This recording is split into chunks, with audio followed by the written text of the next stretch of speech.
নিজের জন্মদিনে অভিনব উদ্যোগ গ্রহণ করলেন সমাজসেবী নবিউল আলম।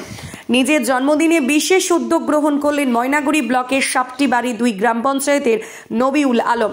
জন্মদিনের এই বিশেষ দিনে অঙ্গীকারবদ্ধ হলেন তিনি। জানা গিয়েছে, সাপটিবাড়ি 2 গ্রাম পঞ্চায়েতের পূর্ব বারোঘরিয়া গ্রামের মানুষদের সারা বছরের অন্ন সংস্থানের উদ্যোগ নিয়েছেন তিনি, যার নাম দিয়েছেন অন্নদান। বুধবার নিজের জন্মদিন উপলক্ষে এক অনুষ্ঠানের মধ্য দিয়ে কর্মসূচির সূচনা করেন তিনি। এদিনের এই অনুষ্ঠানে উপস্থিত ছিলেন পদ্মশ্রী করিমুল হক, বিশিষ্ট সমাজসেবী রামমোহন রায়, বিশিষ্ট পরিবেশ প্রেমী তথা কবি দীনেশ বিশ্বাস, জাতীয় স্তরের সঙ্গীত শিল্পী কণিকা রায় সহ প্রমুখ। এদিনের এই অনুষ্ঠানের মধ্য দিয়ে এলাকার দুস্থ এবং অসহায় মানুষদের অন্ন যোগান করবেন তিনি। পাশাপাশি এদিনের মঞ্চ শীত বস্ত্র বিতরণ করা হয়। নবিউল আলমের এই উদ্যোগকে সাধুবাদ জানিয়েছেন এলাকার সচেতন মানুষেরা। আমি একজন ক্ষুদ্র ব্যবসায়ী, ব্যবসার টাকা দিয়েই চলি। আজকে গ্রামের মধ্যে, পূর্ব বারোঘরে গ্রামের মধ্যে বিভিন্ন জায়গায় দেখেছি অনেক লোক আছে যারা দিন এনে দিন খায়। এদের কথা চিন্তা করে আজকে একটা অনুষ্ঠান করেছি। সেই ছোট্ট অনুষ্ঠান করে উদ্বোধন করে আমি শুরু করতে চলেছি।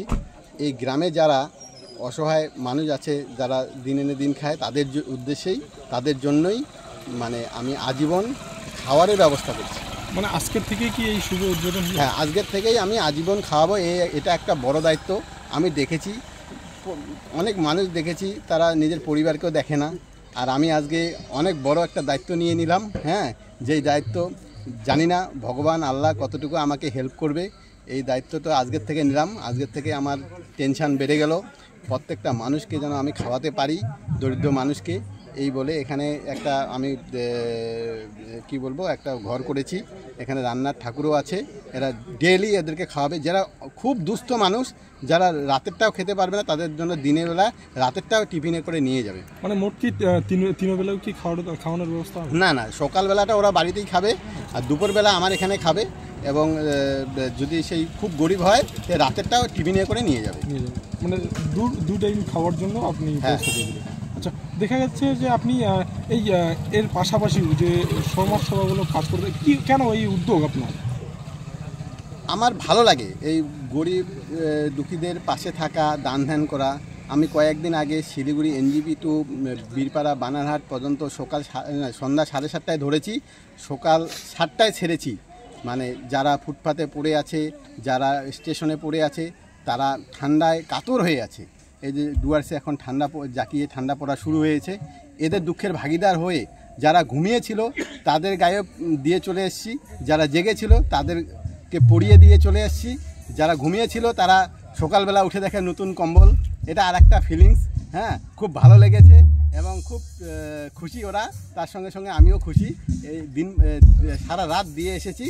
3 দিন আগে দিলাম, আজকে এটা করলাম। আরও দেখি পরবর্তীতে যদি আরও কোনো সুযোগ পাই, আমার ব্যবসা যদি আরও উন্নত হয়, তাহলে আরও অনেক বড় বড় কাজ করার খুব ইচ্ছা আছে আমার। মূলত কতদিন থেকে এই সমাজসেবামূলক কাজ করছেন? দীর্ঘ 27 বছর থেকে আমি এই কাজে লিপ্ত, এবং আমার যতদিন জীবন বিভিন্নভাবে স্বাস্থ্য, শিক্ষা, চিকিৎসা বিভিন্নভাবে আমি এগিয়ে যেতে চাই। তার সাথে সাথে আরেকটা জিনিস বলতে চাই, এখানে যেরকম একটা গ্রামকে আমি খাদ্যের জন্য বেছে নিলাম, আমার মনে আরেকটা ধারণা আছে, আমার মাথার মধ্যে আরেকটা চিন্তা আছে, অন্য গ্রামে গিয়ে আমি চিকিৎসার জন্য, আরেকটা গ্রামে স্বাস্থ্যের জন্য। নবিউল আলম ময়নাগুড়ির সাপটিবাড়ি এলাকার যে দুস্থ মানুষরা যারা রয়েছেন, অসহায় মানুষরা রয়েছে, তাদের জন্য একটা অন্নের ব্যবস্থা কি বলবেন, কিভাবে দেখছেন? অবশ্যই যথেষ্ট উদারতার ও মানবিকতার উদাহরণ দিলেন তিনি। বিশেষ করে নবিউল আলম সাপটিবাড়ি এলাকার নিবাসী। তিনি বিগত কয়েক বছর ধরে উনি ওনার বাড়ির যে এরিয়া আছে, বাড়িতেই উনি নানা রকম অনুষ্ঠান করে। যেমন প্রত্যেক বছর উনি প্রায় 5000 লোককে শীতবস্ত্র অর্থাৎ কম্বল বিতরণে একটা অনুষ্ঠান করেন। আমি দেখেছি উনি জলপাইগুড়িতে, যেখানে ওনার আরেক বাড়ি, সেখানে উনি কালী পুজোয় বিশেষ করে কম্বল বিতরণ অনুষ্ঠান করে। আজকেও ব্যতিক্রম, যেখানে ময়নি ব্লকের সাপটিবাড়ি 2 নং অঞ্চলের পূর্ব বারোঘরিয়া এরিয়া, গোটা একটা এলাকা তিনি বিশেষ করে, যেটা আমরা দত্তক বলি, সেই দায়িত্বভার তিনি গ্রহণ করলেন।